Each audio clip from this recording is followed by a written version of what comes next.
One of the biggest reflections, having come from Iran seeking refuge in Britain, would be that I constantly live with half of my heart there and half of it here.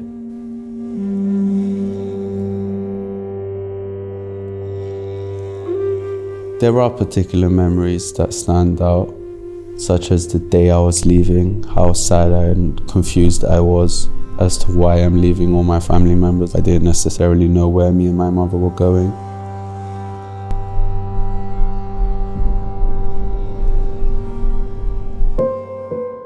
But I felt the sadness in my grandfather and my uncles.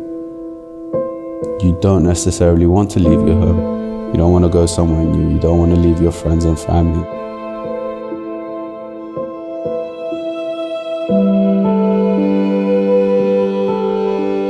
My father wanted nothing to do with politics, but unfortunately, he was a fighter pilot, and all he loved was flying jets. He was one of the #1 fighter pilots, or aces as you'd call them, but he had all of those merits stripped away from him. They needed him to be very close to the regime, and that's not necessarily something he wanted. We come from a Kurdish background, and to be part of the regime to such an extent, you know you're betraying so many of your family and friends and so on. Yeah, respect is a big thing, and honor. The reason identity, language, culture is important to a Kurd is because we've been oppressed by different people. He was imprisoned a couple of times, and following a series of events, he finally had to escape as his life was in danger, which resulted in us being separated, and then after about, I think, 2 years, we left. I do have memories of the journey here. It was very difficult for my mother. She had to carry me. She's a very strong woman, very persistent and determined.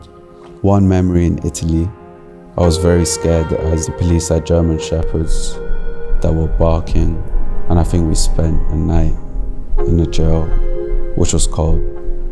From France, we got on the back of a lorry, which got on the ferry to Dover, I think. And that was just difficult for my mother as we were on it for countless hours on metal bars, very cold, very painful, no ability to go to the toilet. I think the whole journey took us maybe 2-3 months. And then I remember finally getting here and UK Border Force opening the back of the truck with like a knife or scissor or something. Very polite, very comforting, sense of safety. When I did see my father again that day, it wasn't like one of the scenes you'd see in a movie where the kid runs up to his dad, hugs him and stuff. I was a bit set back. In the back of the Ford, I remember for like the whole 2-3 hour road drive, I was just looking at my dad through the rear view mirror. I hadn't seen him in 2-3 years. I didn't even know why he'd left in the first place. I knew I was safe, but I wasn't necessarily happy. I was just trying to figure out, who is this guy? I found some great friends at Salisbury Primary School, friends that I've kept 20 years later now. But the early days were very difficult. My first day, which was, my mom was on the other side of the school fence, and I was just holding onto the railings as if it's a jail cell. I think someone had to pull me away. I was angry at my mom, why have you left me here?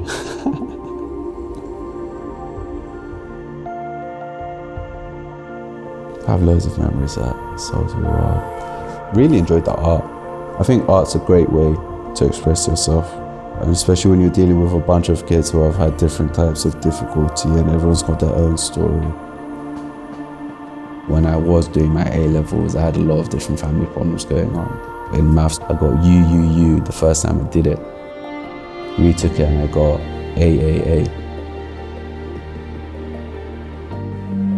And I thought, the universe is against me and just me having a difficult story. And then I realized, despite not everyone coming from that traumatic refugee background, it's a common trend for people to think that success and happiness, and it's just going to be one day someone comes and says, here's a gift box, you deserve it. It doesn't work like that. You have to go and work for yourself.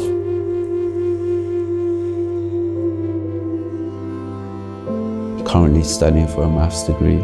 My dad always used to tell me, study what you have a passion for. Unfortunately, we have too many materialistic people in our generation now. But you don't have to be a mathematician to know numbers go up to infinity. Money's a number. You can't get happiness because you can't achieve infinity. We're looking at a model jet. It was given to me through my father.